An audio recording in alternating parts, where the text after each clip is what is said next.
47। देखिए बेटा, नमस्कार। इसमें देखिए गाला असाइनमेंट 2026 का पेपर नंबर 2 क्वेश्चन 47 से 55 सेक्शन डी। प्रत्येक क्वेश्चन जो है 4 मार्क्स का है। 5 क्वेश्चन है, ओनली आपको 5 प्रश्न ही करने हैं। 8 प्रश्न है, 8 में से 5 ही करने हैं, ठीक है, सॉल्व करने हैं। तो इसमें से कोई भी आप अपने इच्छा अनुसार कर सकते हैं। 5 प्रश्न। पहला 47 नंबर का क्वेश्चन समप्रमाणता का मूलभूत प्रमेय, ये मैं बाद में कराऊंगा। सबसे पहले मैं 48 क्वेश्चन नंबर 48 कराता हूँ। ये तो प्रमेय आप कर भी सकते हैं, इंपॉर्टेंट प्रमेय है, ध्यान देंगे विशेष, ठीक है। 48 नंबर का क्वेश्चन विशेष ध्यान देखिए बेटा। क्वेश्चन नंबर 48 है, यहाँ पर 6 मीटर, कितना है 6 मीटर ऊंचा, 6 मीटर ऊंचे एक ऊर्ध्वाधर बांस का खंडी थी। जमीन पर पड़ने वाली छाया 4 मीटर, जिसकी यानी जमीन पर छाया पड़ रही हो 4 मीटर की लंबी है। उसी समय यानी मीनार की छाया 28 मीटर लंबी, कितने मीटर लंबी, 28 मीटर लंबी है। तो मीनार की ऊंचाई ज्ञात कीजिए। सबसे पहले अपन क्या करते हैं, बांस का यानी करते हैं, ये बांस है 6 मीटर ऊंचा, 6 मीटर ऊंचा, ठीक है। ये बांस खड़ा हुआ है, यहाँ से नीचे पड़ती है, ये 90 डिग्री का कोण है, ठीक है। ABC, ए भी एक बांस है, ठीक है, ये थीटा है आपका। अब ये ध्यान दें, फिर 4 मीटर तक जाती है, कितने मीटर तक जाती है, इसकी जो परछाई है 4 मीटर, ठीक है, 4 मीटर परछाई यानी छाया लिख देता हूँ। यहाँ पर ही एक मीनार है, वो यानी देखिए इस तरह से PQR, एक मीनार PQR। अब इसमें क्या है, उसकी मीनार की लंबाई ज्ञात करनी है, मीनार की ऊंचाई कितनी है, मीनार की ऊंचाई ज्ञात करेंगे। और इसकी जो परछाई है वो 28 मीटर, कितना है 28 मीटर है, ठीक है। जो यहाँ से देखिए जो 28 मीटर ये थीटा है, अब यह है 90 डिग्री। ये आपकी मीनार है, ये क्या है, मीनार है। ये आपकी बांस का ये लंबाई है, बांस है, ठीक है। इसकी 4 मीटर है, इसकी 28 मीटर है। और PQ, तो इसमें ये एक मीनार है, PQ क्या है, मीनार है, इसमें क्या है, PQR मीनार है। तो अपने इसमें थोड़े लैंग्वेज लिखने का, ये भी एक बांस है जिसकी ऊंचाई 6 मीटर है। यहाँ पर भी स्टार्ट करता हूँ, ये भी एक जमीन पर से, ये भी एक बांस है, सॉरी एक बांस है जो जिसकी BC छाया जमीन पर पड़ती है, जमीन पर 4 मीटर तक लंबी पड़ती है, 4 मीटर लंबी।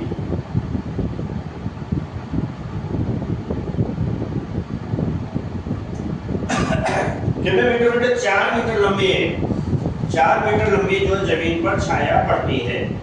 इस प्रकार से BC क्या है, एक बांस हो गया जिसकी ऊंचाई 4 मीटर है, ठीक है, छाया है।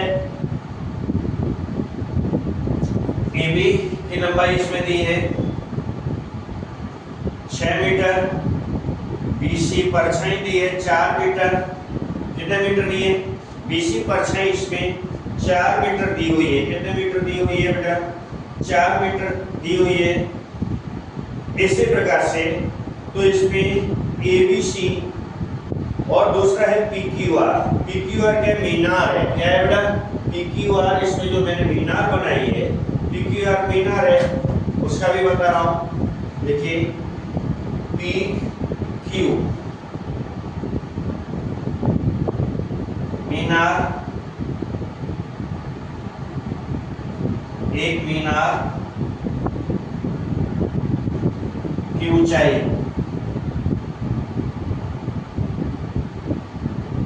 PQ एक मीनार है। PQ क्या है? एक मीनार है जिसमें मीनार की जो कि मीनार की छाया जमीन पर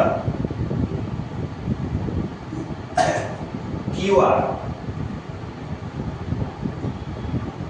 पर जितने 28 मीटर लंबी पड़ती है, 28 मीटर लंबी।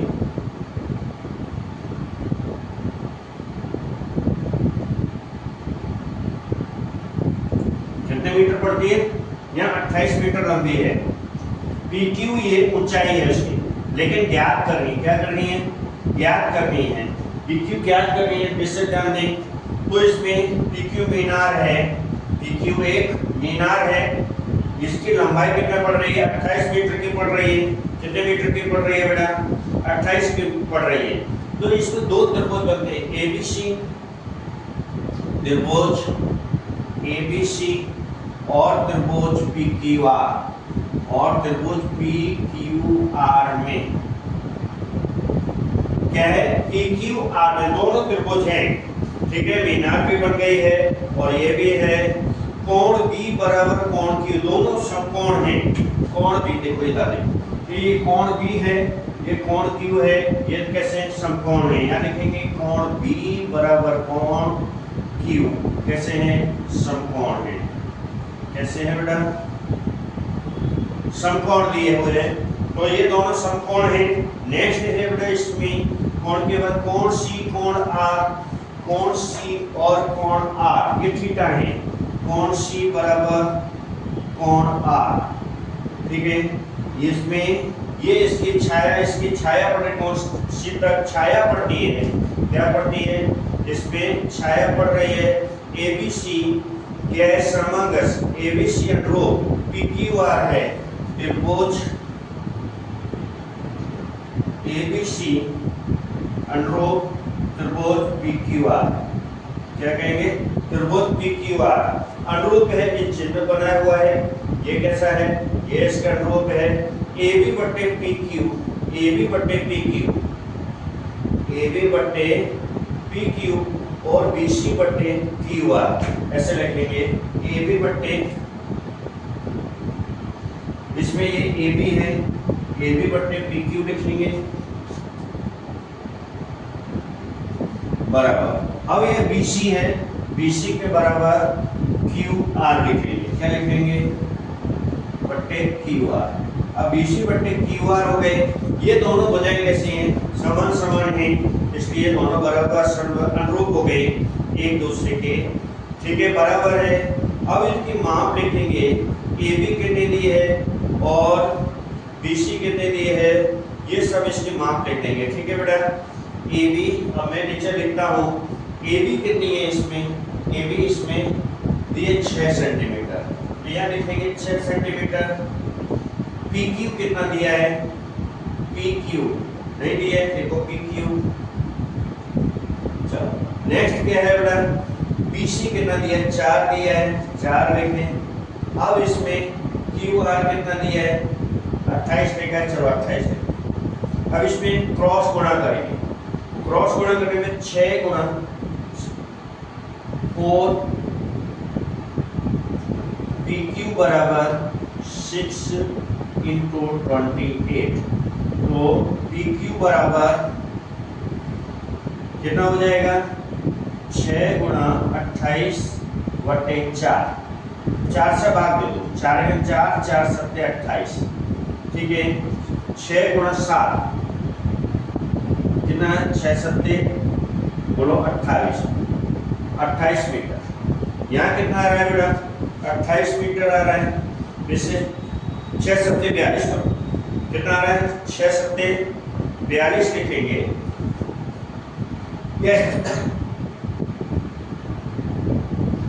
42 मीटर, ठीक है। कितना आ रहा है? 6 सत्ते 42 आ रहा है। कितना आ जाएगा?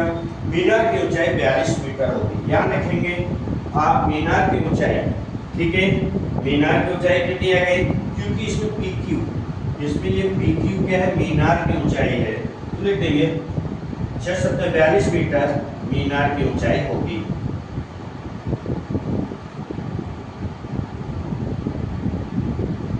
ऊंचाई होगी। इस तरह से ये सम पूरा होता है 48। विशेष ध्यान दें, मोस्ट इंपॉर्टेंट सम है, क्या है, मोस्ट इंपॉर्टेंट सम है, विशेष ध्यान दें। देखिए बेटा क्वेश्चन नंबर 49 है, क्वेश्चन लिखने का ज़्यादा है। इसमें क्या है, मान लीजिए आयत में 30 अंकों की एक परीक्षा में प्राप्त अंकों से 10 अंक अधिक प्राप्त किए हैं, तो उसके प्राप्त अंकों की वर्ग के बराबर होता है। यहाँ मान लीजिए आज ने परीक्षा में x अंक प्राप्त किए हैं। नोट में क्या है, यहाँ एक नोट विशेष दिया हुआ है, क्या है, परीक्षा में त्रिपद गुणन पद्धति नहीं है। उपरोक्त जानकारी के आधार पर निम्नलिखित प्रश्नों के उत्तर दिए। क्वेश्चन नंबर 1, ऊपर दी गई स्थिति को द्विघात समीकरण में व्यक्त करें। पहले द्विघात समीकरण बनाना है, फिर आर ने कितने हैं, फिर समीकरण को सॉल्व करेंगे। आर ने कितने अंक प्राप्त किए, तो आर ने कितने अंक प्राप्त किए सॉल्व करने पर मिलेगा। माना कि आर ने x अंक प्राप्त किया, क्या लिखेंगे, माना कि आर ने परीक्षा में x अंक प्राप्त किया, यहां से लिखते हैं माना कि आर ने परीक्षा में x अंक प्राप्त किए।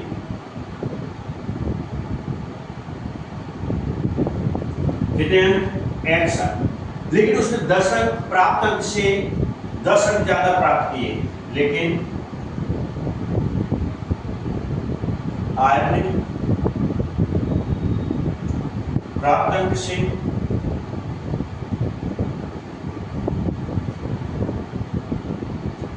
10 अंक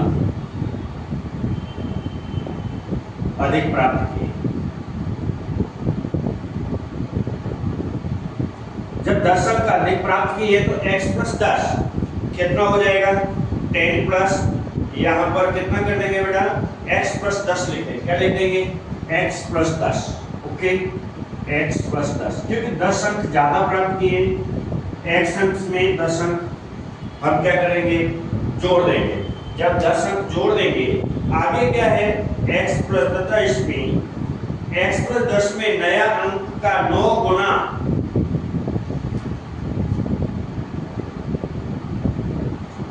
x प्लस 10 में नया कितना गुना है, नया अंक जो है x प्लस 10 में नया अंक का 9 गुना,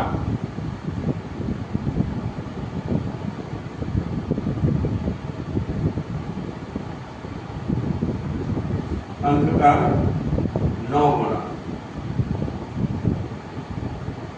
तो क्या हो जाएगा, 9x प्लस 10 कितना हो जाएगा, 9x प्लस 90,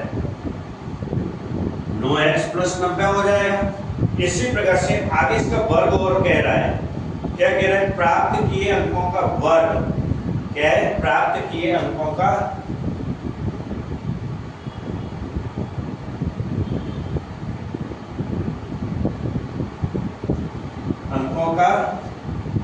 वर्ग, तो x अंक प्राप्त किए तो x का वर्ग कर देंगे, क्या करेंगे, x का वर्ग। अब यहां लिख देते हैं प्रश्नानुसार, क्या कर देते हैं बेटा, प्रश्नानुसार। प्रश्नानुसार में कोई बात रह भी जाती है, यदि आपने प्रश्नानुसार लिख देते हैं तो यह कंप्लीट हो जाता है। तो 9x प्लस 90 बराबर x स्क्वायर, क्या है, ये वाली लाइन लिखेंगे, 9x प्लस 90 बराबर x स्क्वायर। अब x स्क्वायर के पास में ही ले जाओ, ये इसको इधर लेकर के आओ, उसको उधर कर दो, तो कितना हो जाएगा, x square plus minus 9x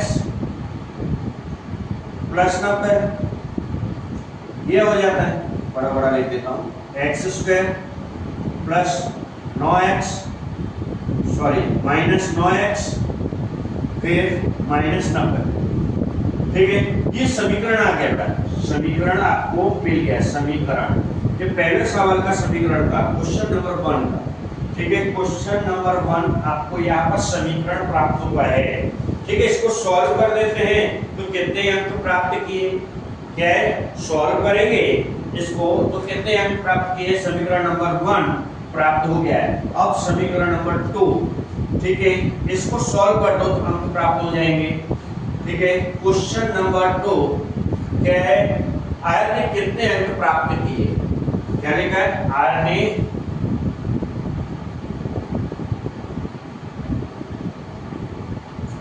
कितने अंक प्राप्त किए। तो यहां पर देखिए मैं इसको सॉल्व कर देता हूं। यार क्या है, समीकरण है x square minus 9x minus 90 ये बराबर 0। समीकरण ये आया था, जो समीकरण है इस समीकरण को सॉल्व करना है। क्या कर देना बेटा, इस समीकरण को सॉल्व करना है आपको।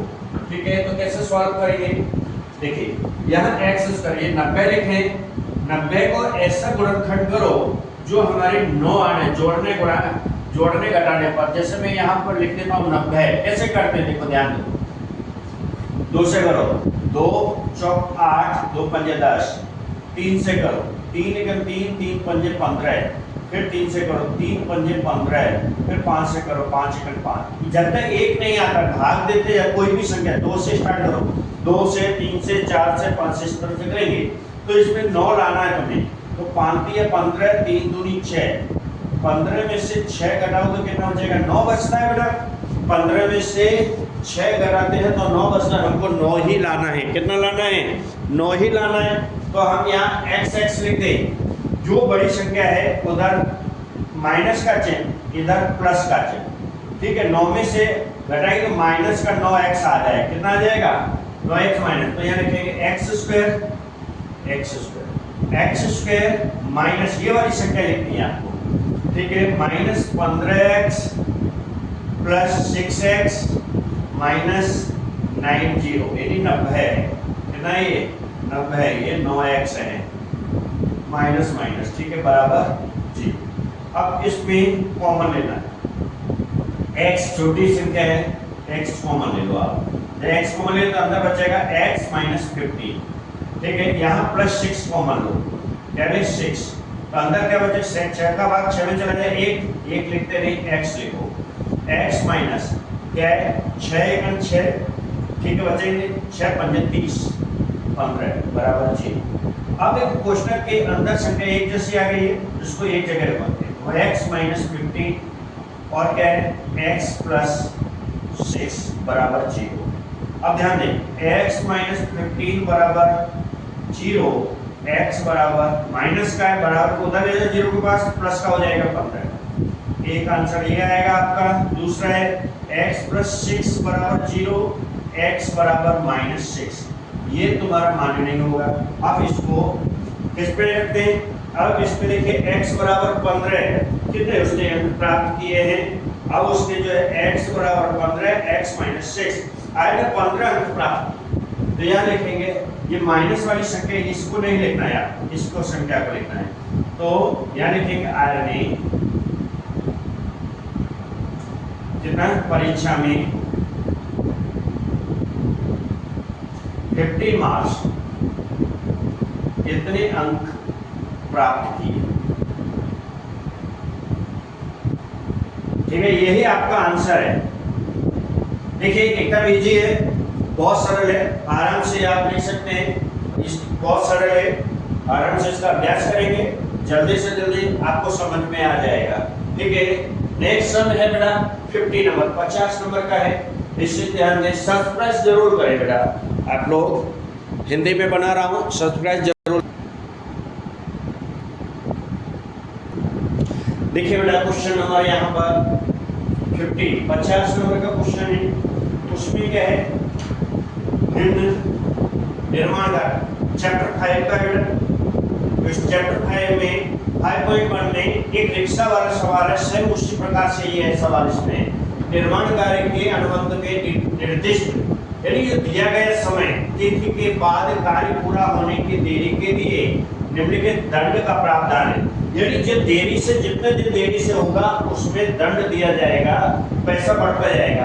प्रथम दिन के लिए 200 रुपए, यानी पहले दिन के लिए 200 रुपए, फिर दूसरे दिन के लिए 250, तीसरे दिन के लिए 300, यानी 50-50 बढ़ते जा रहे हैं। आदि प्रत्येक दिन की जुर्माना की राशि पिछले दिन से ₹50 अधिक है। यदि ठेकेदार 30 दिन देरी करता है तो उसे कितनी जुर्माना की राशि देने पड़ेगी। तो इसमें क्या है, एपी बना देते हैं। क्या है बेटा, सबसे पहले एपी क्या है, एपी यहाँ पर 50-50 रुपए बढ़ती गई। एपी बराबर तो क्या है 200 रुपए, 250 रुपए, 300 रुपए, ठीक है। इस तरह से है। कितने दिन तक है, 30 दिन तक का है। कितने दिन तक है, 30 दिन तक जुर्माना ये इस तरह से भरना है, उसको 30 दिन तक भरना है। तो ए बराबर क्या होगा इसमें, ए बराबर 200 और डी बराबर क्या हो जाएगा, डी बराबर 250 में से 200 घटा दो, कितना 50 रुपया, ठीक है। एसेट, अब इसमें एसेट का फॉर्मूला लगा देते हैं। एसेट बराबर क्या है, n/2 फिर 2a प्लस n-1 d, ये फॉर्मूला लगा दें। तो कितना है 30, n कितना दिया है, 30 दिया है, कितना दिया है 30 दिन, n लिख देंगे यहाँ 30 दिन, ठीक है। तो यहाँ पर देख 30/2, यहाँ पर क्या 2, a कितना है 200, या 200 का गुणा करेंगे, n कितना है n-1, d कितना है 50 है, 50 लिखेंगे। फिर क्या करेंगे, 2 × 2, यहाँ पर 15 आ जाएगा, ठीक है। 15 लिख लेते हैं, 15, ये 200 का 2 में गुणा करते हैं 400 हो जाएगा। यहाँ पर ये प्लस का निशान, सॉरी प्लस का निशान है। तो n 50 का इसमें गुणा कर देते हैं तो कितना हो जाएगा, बोलो, यहाँ पर 200 रुपए तो है, ये 30 दिन का है, 3×5 = 30 प्लस 30 माइनस 1, 50 का गुणा करना है, यहाँ क्या 15, 400 प्लस 3×15, 1500 माइनस 50 गुणा के 50 का 3 में किया 1500 आ गए बेटा, 50 का 1 में के 50 आ गए, घटा दो 15, 400 प्लस कितना 1450 बचे, कितना बचेगा 1450, ठीक है। अब यहाँ ये प्लस का चिन्ह है, दोनों को जोड़ दो, कितना हो जाएगा 15 गुणा 1850 होता है, कितना होता है 1850। अब 15 का गुणा करो, 15 का गुणा 1850 में करते हैं, कितने का 15 का गुणा 1850 में, यानी कि 1850 15 से गुणा नहीं है तो एक करके दे, 15 से करना तो 15 डायरेक्ट कर सकते हैं। 15 का 0 0, 15 मुझे 75 के 5 7, 15 120, 120 और 7 127 होता है। 27 में 7 यहाँ आ जाएगा, ठीक है। 12 हासिल हो जाए, कितने 12 हासिल हो जाए, 15 का 15 और 12 कितना होता है, 15 + 12 कितना हो जाएगा 7, 27 होता है, कितना होता है 27, 750 कितना आ जाएगा 27750। ये आपका आंसर हो जाता है, कितना हो जाएगा, आप ये गुणा करेंगे तो आपका गुणा यहाँ पर 27750 रुपए आ जाता है। कितना आ जाता है, गुणा कर दो, ये आया 27 कितने रुपए जुर्माना की राशि होगी, देनी होगी। यही आंसर है, ये आपका आंसर होगा बेटा, देख लीजिए, सब्सक्राइब जरूर करें, ध्यान दें बेटा।